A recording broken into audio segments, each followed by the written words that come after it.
Johnson. But right now, there's a lot of surprises happening right now. We're about to find out in game number 2. What's it going to be for the jungle for Blacklist International?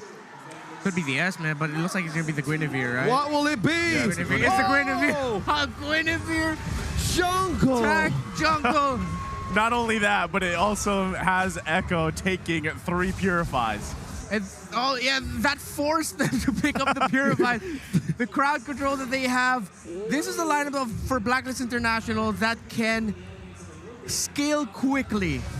Echo will need time. Blacklist can scale quickly because they've taken the core idea that Echo played earlier in game number 1, which is they front-loaded their main rotational 3, the mid lane, the roamer, and the jungler with magic damage. Well, seems like now in early game, we have Yawi back on the ref for Ella. Well, this answers out early game rotation and also the healing. There's no surprise that there's going to be ganks from Echo on what we saw in game number 1 to actually utilize on how to aid the lanes. Man, you know, I just have to say about the Guinevere, she has one of the most beautiful ultimate names. Still one of my favorites, Violet Requiem. I haven't called that in ages. Let's see how that's going to work, though.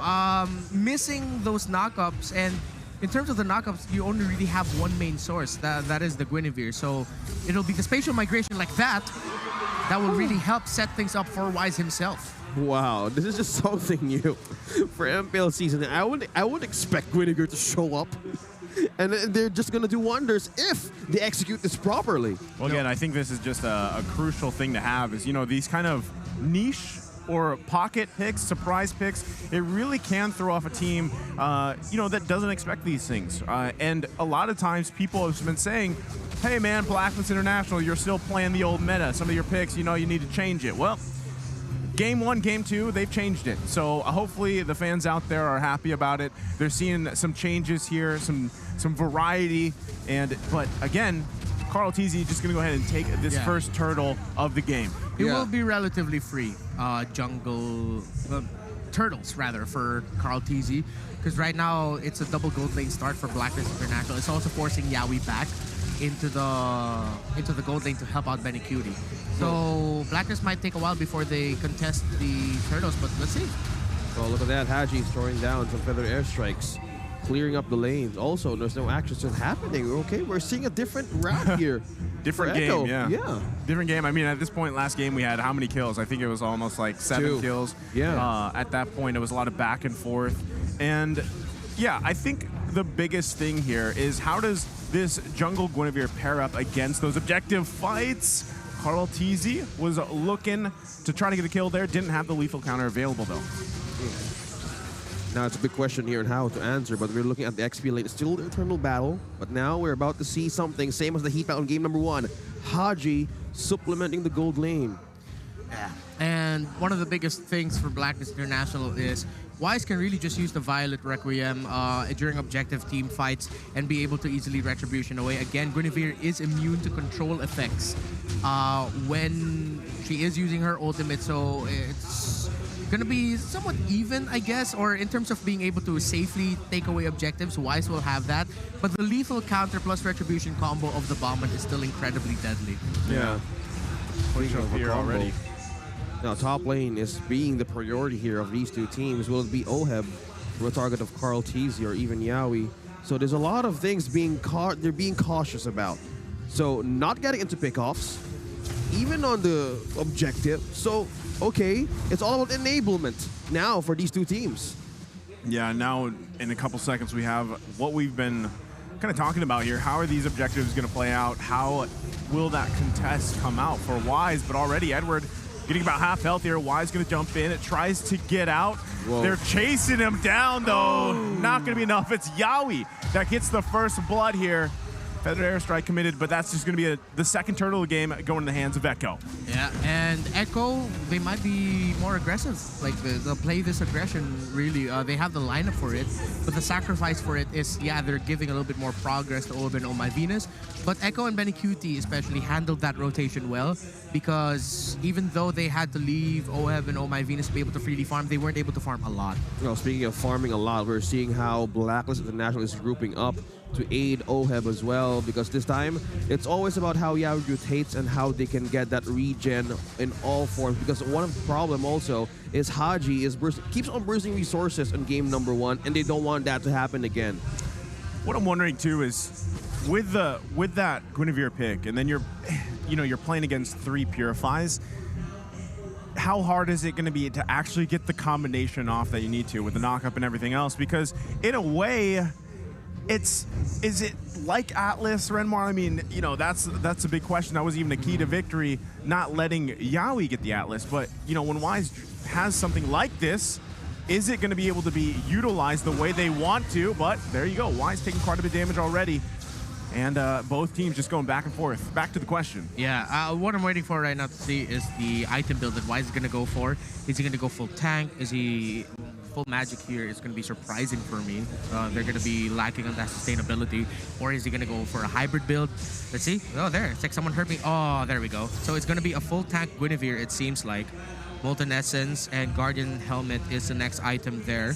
So you see here, Carl TZ, Yawi already front-loading with the magic defense item. So while Sanford is already on his way to building an Oracle, potentially an Athena Shield as his second item, actually. So he's not even picking up that Enchanted Talisman yet, the Uranus of Echo. Now we're going for the defense first because the damage of Echo could actually show in mid-game. And there's a lot of just pokes and trades happening. Oh, it's just clears.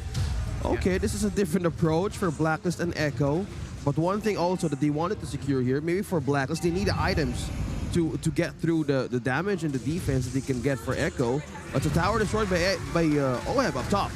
Yeah, and Carl TZ also just picking up that Athena shield. Here we go. There is the knockup. Who's going to secure it? And it's Wise that gets the turtle. Now they're going for Edward. He's just trying to zone them out, but going to be just fine. So just like that, they do manage to grab the first turtle for them, but Echo still came out on top with the turtles. They got 2 themselves.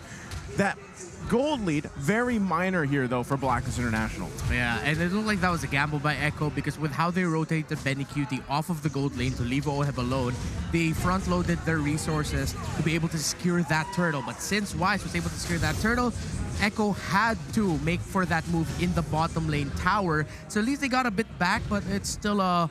Well, it's still a win for Blacklist International, but everything's still pretty even right now. Speaking of being even, there's no even team fights happening here right now. Haji is dropping 1 from Echo. Carl TZ. The backups there, though, for Carl TZ. So this is interesting, right? A lot of resources being committed. Blacklist International is going to get another turret here on the bottom side. So if you're Echo, you really want to be conscious of this map presence that you have, holding on to the turrets the best you can. And at this point, they've really got to hold on to this tier 1 turret before that next lord does come up, because now we see Blacklist International putting the pressure here. And there you go. Feathered Airstrike going to come down. Colt Altar committed as well. They were looking for something, and it's Benny Cutie that gets the snipe on Oh My Venus. I really thought that was going to be the lethal counter for Carl TZ, but nope, it was a snipe. Right into Oh My Venus. So we were talking about earlier on how they wanted to take this tier 1 turret in the mid lane, because this will open up some opportunities for Wise as well in the camp of Echo. Yeah, and there's a lot of opportunities on the map right now for Blacklist International. Echo, though, making the right move to finally get that tower up top there. So while in terms of the map presence, map control being equalized, it looks like it's going to boil down once again to the Lord dances that we know very well of. Echo, what I want to see them is just really watch out for that Feathered Airstrike and somehow try to get to Haji, because if you can get Haji down without having to commit so much, that's already a lot of damage gone from Blacklist International. Oh, Yawi! Oh, being in trouble. He has the mobility, but can't get away there. Gonna fall, and now they're down 1. Good position here for Blacklist International to start up the Lord if they want to. But Echo should actually be able to contest this. Carl TZ waiting patiently in the bush. Does have a great combination himself. Feathered Airstrike going to come down. Sanford providing the vision that they need, but taking quite a bit of damage itself. There's the Falling Star Moon with the Blazing Duet combination. Colt Altar going to come down. Benny Cutie from the backside. But now he's out of position. No one there to help him out. Benny Cutie falls. And now again, Blacklist International in a good position to take the first Lord of the game. Looked like a massive miscalculation, doesn't it, OSX? It is, because right now it's a bit of a setup, and there's nobody who can actually go through defense of Blacklist International right now. Perfect setup, taking Betty Cutie out of position. No defense from Yowie, and that's Blacklist taking the objective. Great play there by Blacklist, punishing Echo. Seems like Benny Cutie was trying to go for, I believe, was it a shotgun flicker combo? Something that, of course, Beatrixes have been very well known for the longest time. Echo are going to have to play on the defensive at this point, and I think we're also seeing one of the biggest utilities that the Guinevere brings is just being able to check shrubs and check areas, and then being able to dash out like that. Yeah, easily. You know, as the items go by, the Blacklist International right now is ahead by almost 1.6, and we have a push. So does this mean trouble right now for Echo? Is the damage items not enough? Yeah, they're going to get pushed off the tier 1 here. It's going to be focused on Wise taking the distraction, covered with the feathered airstrike. And so there you go, tier 1 down. They could be eyeing this tier 2. They still have the Lord also pushing up on the top side. Going to be focusing on that. They might lose 2 more turrets here before it's all over. Echo will try to hold on. Blacklist International, they'll have the right tools in terms of spacing out the members of Echo like that feathered airstrike so that they can get hits on the turrets. Holy Baptism did come out to cancel that feathered airstrike out. Sanford. Now Wise getting the knock up here, looking for a connection, can't find it. Colt Alter comes out. No one falls except for that tier 2. Now this is about problem again for Echo, who's going to be up front here because Oh My Venus has another item to actually deplete the defenses. But how will they go against Wise? We have a setup from Wise, we have a setup from Oh My Venus. Haji's is totally opening up the carpet to melt everybody down. Just this! Man, that combination again, the feathered airstrike coming out. Sanford able to survive though.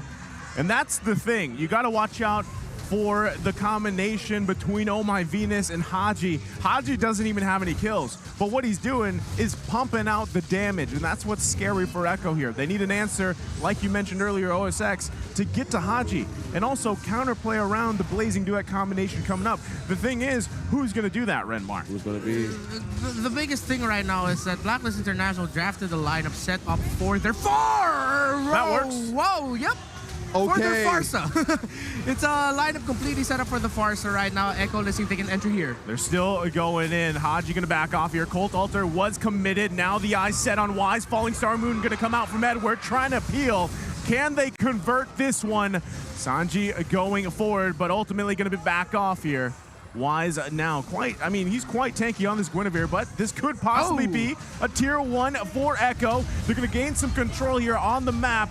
Feathered airstrike to push them back, but right now that's the best case scenario for Echo. Right now it's going to be Blacklist waiting for the right window here because we're going to see a bit of a freeze lane here from top to bottom because they're squeezing out Echo again how they did on game number 1. Deplete their resources and then nothing else is left for their HPs, and that's how they attack. So this is the thing that they need to worry about. Yeah, you mentioned their small window OSX, and I'm going to go back to answer the question of Niso. It's Echo can go for the counter punish. Once the Blacklist have done that, they can fight. Oh man, the Time's Journey canceling out the Holy Baptism, and they're crashing down on him. Yowie is taken out. Carl TZ quite low. Wise chasing Sanji. Sanford trying to go the other way. Can't get away from Oheb, and it's Wise now focusing on Sanji again. That's going to be the kill. Going over to Haji. Member after member of Echo fall, and this is a clear sign for Blacklist to take the Lord. 2 members down, and the code is open for the Lord to be taken. Now Echo is on the defense. How will they make it through this? Insane skill timings by Blacklist International. When you thought Blacklist have already spent so much and Echo were already on the way back, suddenly a feathered airstrike popped off there by Haji just to show, no, we still got our main piece of our lineup here.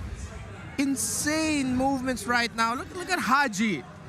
He is close to gold with Wise, their jungler. That tells you everything you need to know about here. Third building, of course, at Divine Glaive. That crazy as heck burst. Man, Blacklist International right now, it's very unique drafting, but it's still the classic fundamental Blacklist play. That's going to be a huge pull. Oh, my Venus does fall. Nice movement from Echo. Can they defend this one? Look at the damage, though. Colt Alter comes in. Wise trying to find an angle. Edward now going to be focused on the middle lane. They lose the top side turret. There goes the middle one. They're holding on to the bottom here. Does Blacklist International want to possibly punch this in without Oh My Venus for now? Feathered Airstrike going to come down here. Can they force one out? Sanford cannot chase Haji. Edward there to peel. Right now, still the back and forth between both teams. And there you go. They're going to back off. Now Echo are happy with at least the game isn't over, but with 2 turrets down, only 1 base turret remaining, it's going to be a tough hill to climb for Echo at Blacklist International. At this point, it's really just their timings, what they save, the initial damage that Echo receives from the Diggy as they entry, and then OHEB being able to deal damage, and then Haji just somehow always saving the Feathered Airstrike for the perfect moment. And if he's going to be using it early, OHEB's going to be coming in with a Blazing Duet like that. Wow, look at that. Man, OHEB just dancing through. That was just the Blazing Duet there. Already getting that Colt Alter out from Echo. Right now, still, they're going to be forced to just defend in their base. Look at the peel. Just by OHEB, putting Echo back to the base to defend. Who do you target here in Blacklist International? You can't target OHEB. You can't target Oh My Venus. Who do you take out of this equation right now? Anyone you can get at this point. Haji, of course, is the target you want to get, but the Time's Journey setup for the Farsa, Haji doesn't even need to worry about getting interrupted because the Time's Journey is always just there. Yeah. It's such a compact formation. It boils back to how, of course, we found out or we learned more about the Ube play style often in Season 7. That's when we really coined that term. I believe it was Wolf actually who brought up Ube first. And one of the picks that arose because of the Ube to counter it was the glue. But in the scenario right now, glue in the meta is maybe there will be a way for it to go back. And yeah, I'm talking about glue because as we see right now, Echo don't have the piece just yet. No. With the Diggy up. And I think now we understand why Brand Esports just kept banning out the Diggy yesterday. Yeah, it makes total sense that they don't want that in any game against Blacklist International because it creates so much space, so much burst, so much vision. No matter what they do, Echo is just losing the radar right now on how to get into Blacklist International's heart. I think Echo is really relying on Benny Cutie as well. He's the main source of damage, but unfortunately for Benny Cutie, I mean, so far those 2 kills that you have is on the snipe shots, right? So it's difficult for Benny Cutie to even get in the positioning that he needs to, as we see from either the Feathered Airstrike or the Blazing Duet. There's a lot of, again, options here for Blacklist International, whereas Echo kind of has one road to go down, and unfortunately they haven't been able to get there just yet. But the road right now is on to the first spot into the grand finals. This is how tough this match is. Well, they're doing a split right now. Sanford doing the XP lane things. Oh, he's gonna get punished. Are they diverting the attention of Blacklist right now? Yeah, the thing about this is that Sanford can get easily punished by these 2. Oh! And Echo with their lineup, they can't even get close to this 3 in the Lord. So even if Sanford will do that, Haji and OHEB can rotate fast enough, while the members of Echo who are left remaining to go up against a Diggy, a Guinevere tank, and an Esmeralda need to spend so much. And by the time they've spent a lot, the members of Blacklist remaining will still be down, but then Haji and OHEB will be back. They're walking in landmines that they cannot see. There are bunnies, there's pulls, there's resets, and the Lord is just being used as trap and bait. But Edward from the back lines, though. There he goes, Edward, though. There's the Feathered Airstrike plus the Blazing Duet. OHEB trying to push them back. Haji grabs the kill. OHEB's unstoppable. Echo just crumbling here in their own jungle. And now the Lord for the taking once again. Can Echo defend the charge that is headed for them? Edward, though, going in, trying to zone them out, keep them from coming here. They're going to push him back. They give up on the Lord. It's going to go ahead and reset. Sanford, but look at Benny Cutie. Forces out the Winter Trotchet. Immortality going to be popped here. Can he grab the kill? Yes, he does. But there's Wise. Sanford grabs Oh My Venus. It's a wipe out. That's it. Echo is down and out. Blacklist International going to push it in. 5-man down for the Orcas, and the code is right into the base of Echo. And just like that, Yawi trying to do his best to defend here, but there's nothing he can do. Blacklist International taking game number 2.